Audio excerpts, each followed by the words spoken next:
Estamos, amigos del hombre y la tierra, en el centro de reproducción de aves de presa, dirigido por el profesor Richard Fife. Él nos ha invitado para observar la técnica que emplea en la cría de halcones gerifaltes y peregrinos en cautividad. Personalmente, nos va a pormenorizar algunos de estos importantísimos matices científicos.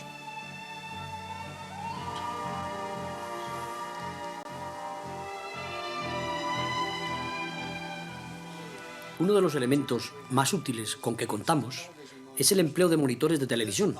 Nos permiten vigilar las aves sin tener una persona dedicada a cada jaula y además un solo naturalista puede vigilar varias jaulas. Podemos observar cómo crían los adultos y cómo cuidan a su pollada. Por ejemplo, en el monitor grande, los adultos están alimentando a los jóvenes gerifaltes.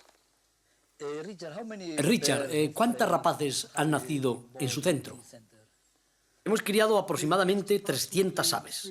Unas 200 de ellas son peregrinos, que en su mayoría han sido devueltos a su vida silvestre en la naturaleza.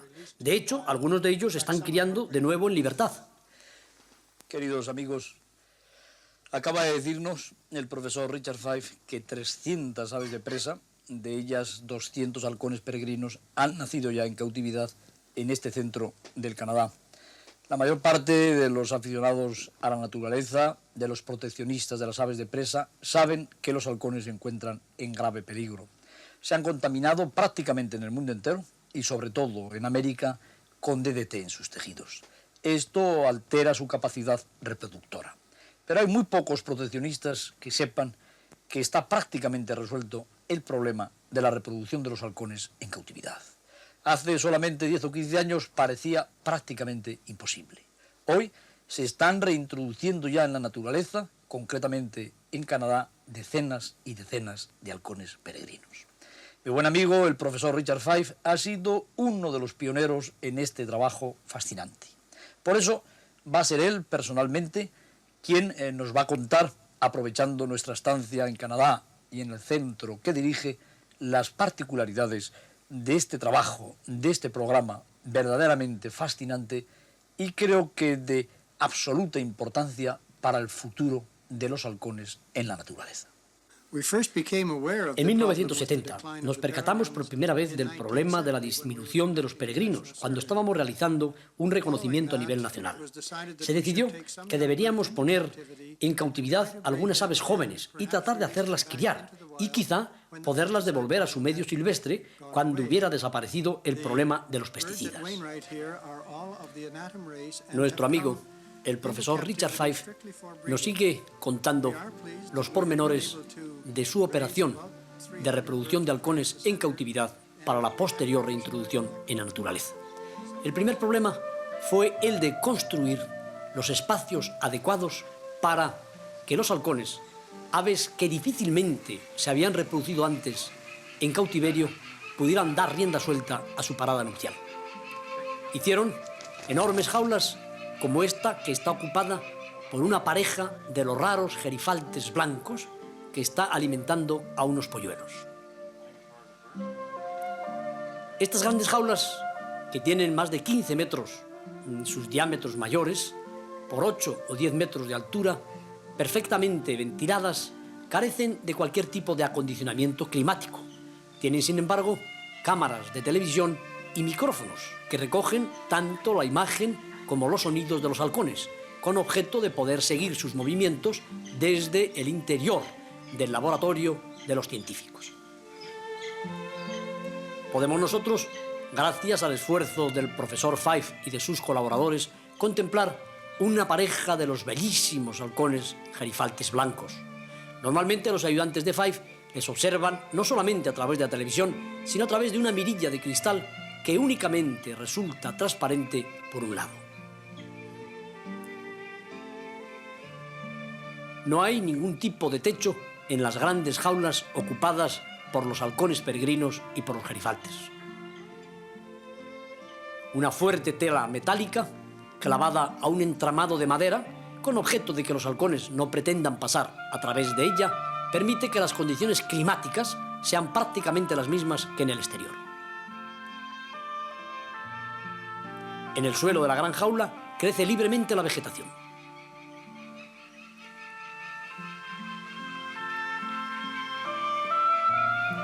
Y en un rincón de la misma, generalmente el más protegido, como veremos después, se encuentra el nido artificial, evidentemente, que adoptan estas parejas cautivas.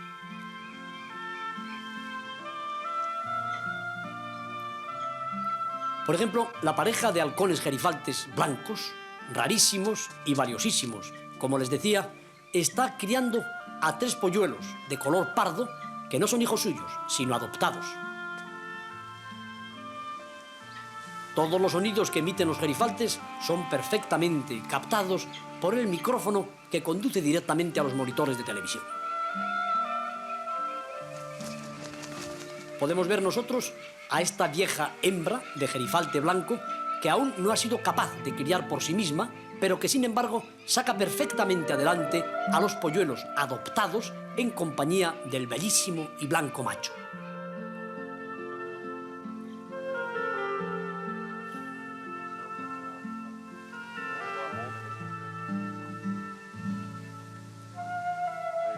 Aquí hemos podido observar las diferencias de color y de tamaño de ambos consortes. Estos gerifaltes blancos habitan en el norte, muchos de ellos en el Círculo Polar Ártico, en Groenlandia, en el norte del Canadá, en Islandia.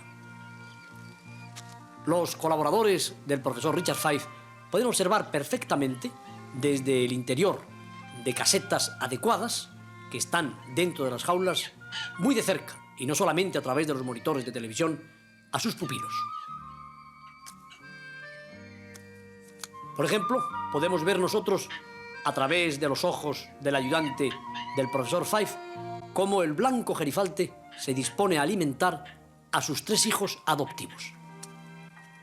La historia de esta familia de gerifaltes no puede ser más interesante. Nacieron los 3 polluelos en un viejo nido de cuervo. Pero lo curioso es que el nido de cuervo estaba instalado en un árbol artificial, concretamente en el palo mayor de un navío anclado en un río del Ártico. Llevaba allí el barco varios años.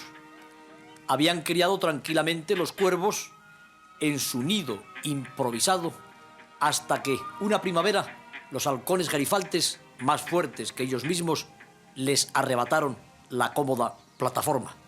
Posiblemente la falta de árboles en la región incitó a los gerifaltes a apoderarse del nido de los cuervos. Pero en esta primavera, cuando los gerifaltes estaban sacando adelante a sus 3 pequeños, el barco había de levar anclas y abandonar su emplazamiento en el río Ártico. Fue avisado el profesor Richard Fife. Rápidamente envió a sus colaboradores para que rescataran unos pollos que evidentemente estaban condenados a muerte. Los polluelos pardos fueron trasladados al centro donde vivían los bellos halcones blancos. Y sin ningún tipo de prejuicio racial, estos adoptaron inmediatamente a los huérfanos y aquí ven, queridos amigos, cómo la hembra solícitamente está sacándoles adelante.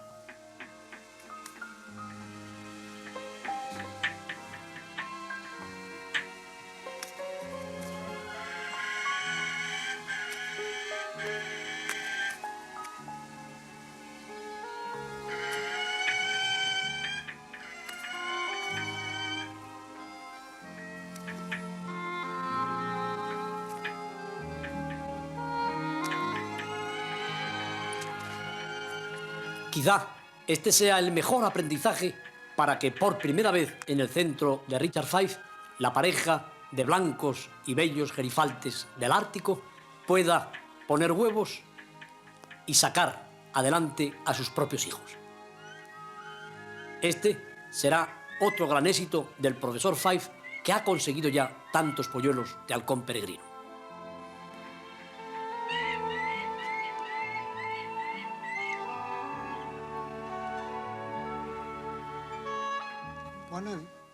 Durante un tiempo vivimos en el Ártico, como tú sabes, Félix, y uno de los pájaros más interesantes del norte es el gerifalte blanco, que solíamos ver solamente en primavera.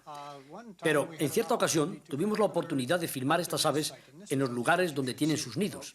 Y esto es algo que creo que debes ver. El profesor Richard Fife me proyecta entonces una de las películas, el Super 8, que tomó en el Ártico durante los años que pasó como profesor de los esquimales. Precisamente allí, entre otras regiones del Canadá, contrajo el profesor Fife su gran amor a los halcones, a estas hermosas criaturas que llegan hasta la región de los grandes hielos. Recorría Richard en compañía de sus amigos los esquimales, con sus trineos y con sus perros, la banquisa polar, en primavera, en el mes de junio, poco antes del deshielo.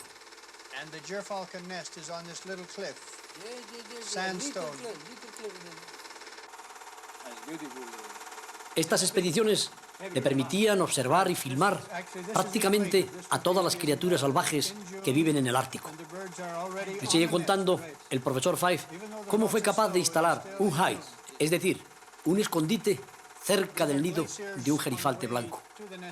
Sería entonces Richard Fife uno de los primeros hombres vivientes que era capaz de obtener una película en su propio ambiente acerca del príncipe de los halcones, el gerifalte blanco.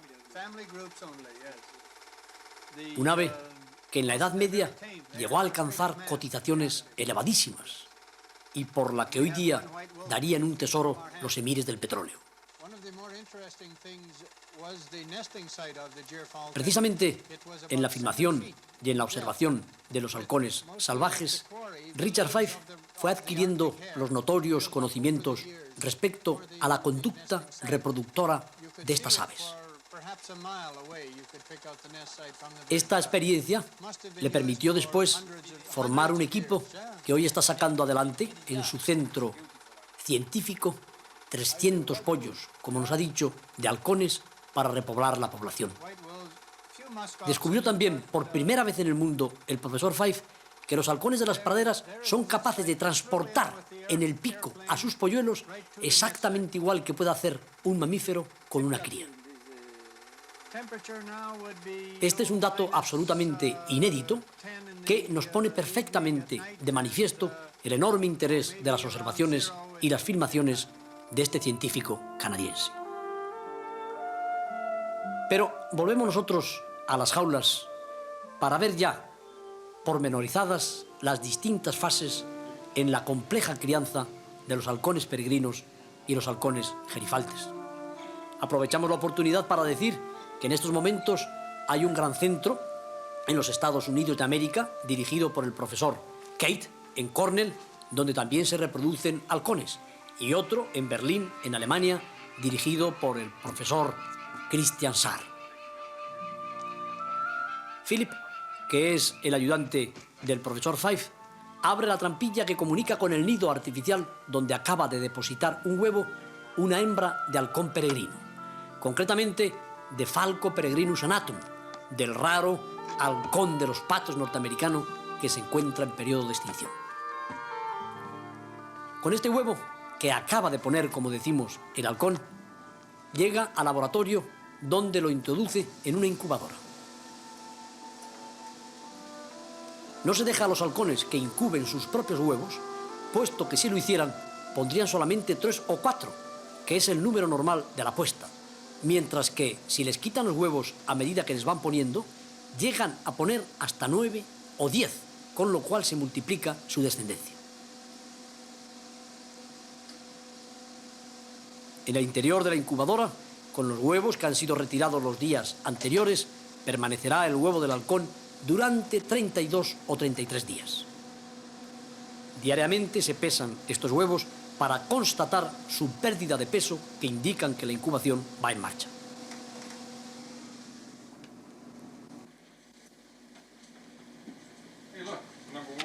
Noche y día atienden los ayudantes del profesor Fife a los huevos y a los polluelos que se encuentran en el laboratorio. Y tenemos nosotros la rara oportunidad de filmar un polluelo de halcón peregrino inmediatamente después de su eclosión.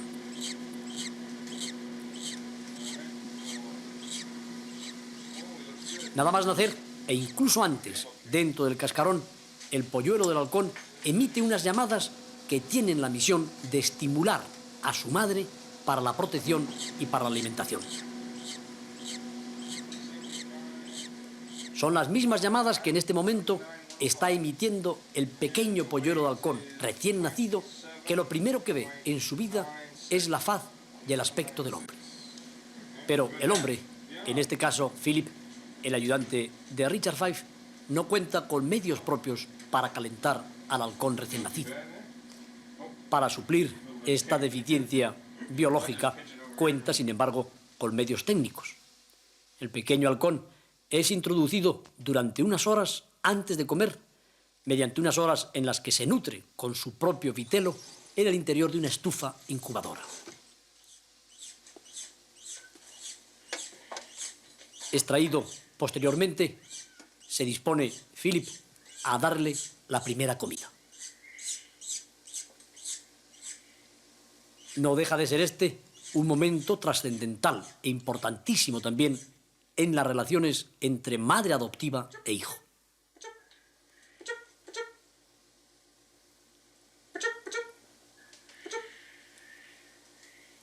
Emite, como podemos escuchar, unos sonidos, el naturalista, que remedan de alguna manera el grito del propio halcón, madre en la naturaleza. Es posible que exista un recurso genético en el pequeño que aún tiene los ojos cerrados y que le permitan identificar esa llamada como el estímulo desencadenante innato en el acto de alimentarse.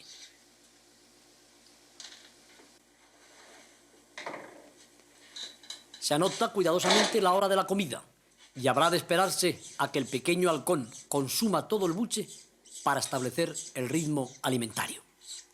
Solamente cuando el pájaro tenga 7 u 8 días se le podrá dar de comer cada 2 o 3 horas, con objeto de que adquiera su gran ritmo de crecimiento. Efectivamente, los pequeños halcones peregrinos, cuando nacen, pesan unos 30 gramos los machos y 40 las hembras. Hay que pensar que 6 semanas más tarde pesarán 650, 700 gramos los machos y 850, 900 gramos las hembras. El enorme crecimiento se lleva a cabo solo en un periodo de 6 semanas.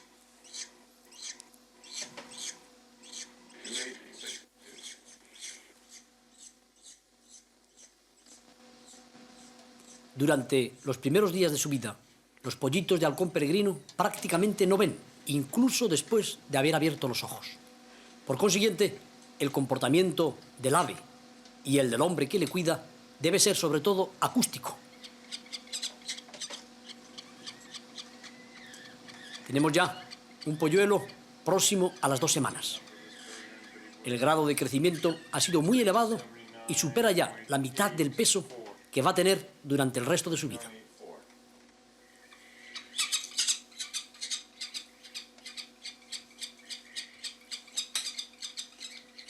Una extraordinaria higiene, una reglamentación en la comida y en la permanencia del halcón en el interior de la estufa o en el exterior son las responsables de que puedan llevarse a cabo estos delicadísimos programas de crianza en cautividad de un elevado número de polluelos, de halcones peregrinos y halcones gerifaltes.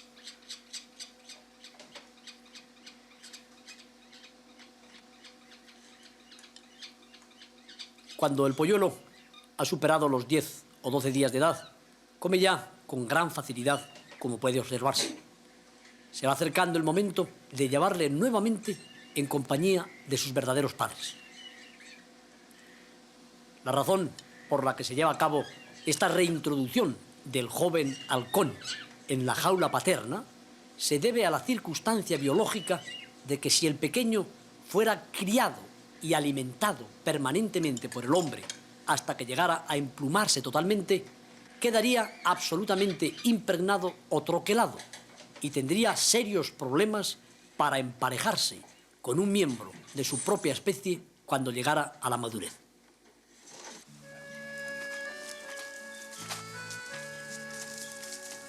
Esta es la razón científica por la que el pequeño polluelo, después de que ha trabado amistad con el hombre, y el hombre, nuestro amigo Philip, con él, ha de ser depositado nuevamente en la jaula de su madre, que lo desconoce absolutamente, puesto que salió de allí cuando no era más que un huevo recién puesto.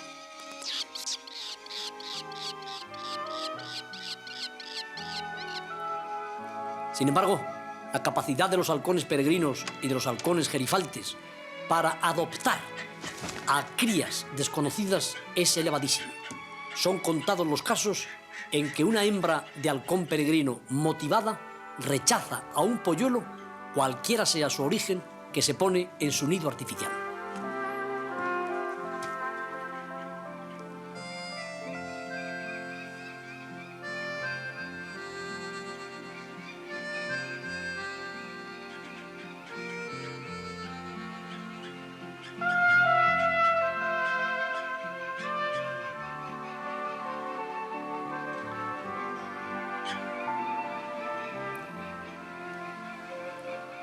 En el corto tiempo que transcurre, mientras nuestras cámaras realizan una nueva panorámica sobre la batería de grandes jaulas del profesor Five, los padres del joven halcón lo habrán reconocido y se dispondrán a defenderlo y a cebarlo.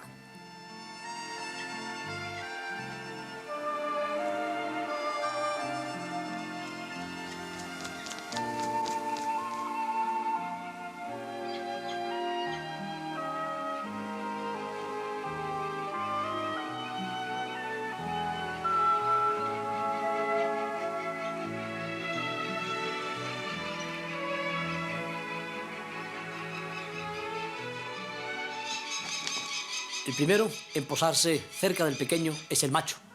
Se diferencia de la hembra en su color más claro y en el tamaño más pequeño. Se enfrenta el resuelto macho con la cámara y va tomando conocimiento del aspecto de su hijo. Ha llegado ya la hembra, que en compañía del macho desafía a la cámara cinematográfica, demostrándonos que está dispuesta a sacar adelante al pequeño halcón.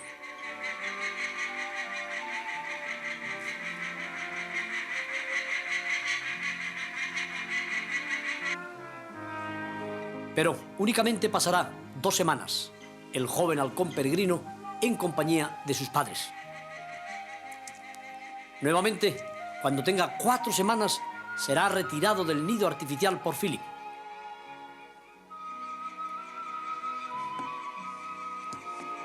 Se sabe que esas 2 semanas, concretamente entre los 15 días y el mes, son suficientes para que el pequeño halcón obtenga una idea del aspecto de sus congéneres, para que no quede impregnado irremisiblemente por la imagen del hombre, para que cuando llegue a ser adulto sea capaz de reconocer a su partener sexual y reproducirse.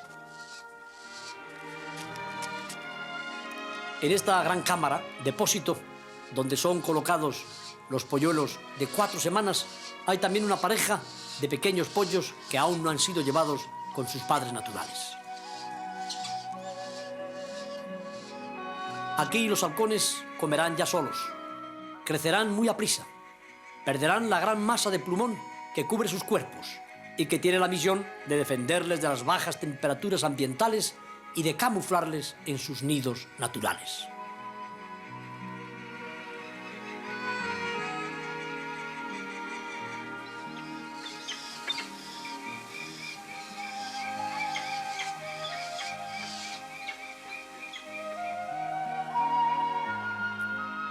Un fresco amanecer, 2 semanas más tarde de que los pollos hayan sido colocados en la gran cámara de los jóvenes, salen ya en el interior de un cajón. Van hacia el nido artificial que se les ha construido en lo que va a ser su medio ambiente. Pero aquí sí que vamos a tener una sorpresa. Los primeros halcones nacidos en cautividad fueron depositados por el profesor Five y por sus ayudantes en cortaduras naturales. La mayor parte de ellos murieron, matados durante la noche por los búhos o durante el día por los linces, por los mustélidos y otros carnívoros. Había que buscar, pues, un nido artificial que estuviera en un lugar donde los jóvenes halcones peregrinos pudieran volar y pudieran reintroducirse en la naturaleza, pero donde estuvieran a salvo de enemigos naturales.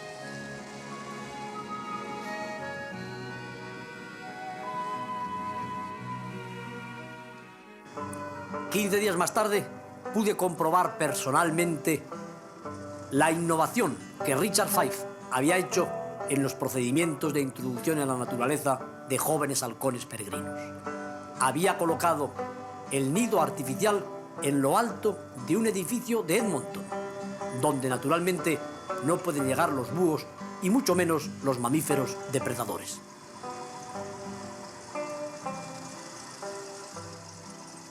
En un alto inmueble aislado, precisamente un gran centro de laboratorios, el profesor Fife había colocado el nido artificial.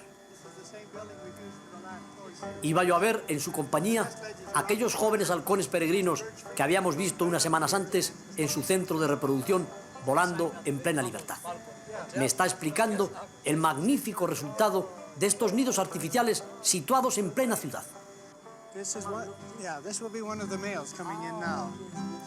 Resultado tan positivo que podemos descubrir en el cielo un halcón peregrino de una muda, que fue colocado el año anterior en el nido artificial de Edmonton, que voló hasta el Golfo de México, donde pasó el invierno, y que acaba de retornar. Estamos en el mes de julio para tomar nuevamente posesión del cortado artificial donde había sido introducido por el hombre. Vemos perfectamente cómo se posa uno de los halcones en el nido artificial. Con legítimo orgullo, con satisfacción de científico, mi amigo Richard Fife me cuenta el éxito de su programa. Puede tener el placer de contemplar cada tarde a los halcones peregrinos nacidos en cautiverio, volando libremente en torno al gran edificio donde no serán devorados por los depredadores. Lentamente, estos halcones irán sustituyendo a sus hermanos salvajes que murieron o que no pudieron reproducirse como consecuencia de los pesticidas acumulados en sus tejidos. El halcón, que ha pasado todo un año en el Golfo de México, acaba de llegar al alero de la casa. Le contemplamos nosotros muy cerca del nido artificial donde fue introducido un año antes. Su instinto migratorio infalible le permite contemplar ahora desde lo alto del edificio el entorno de la ciudad de Edmonton.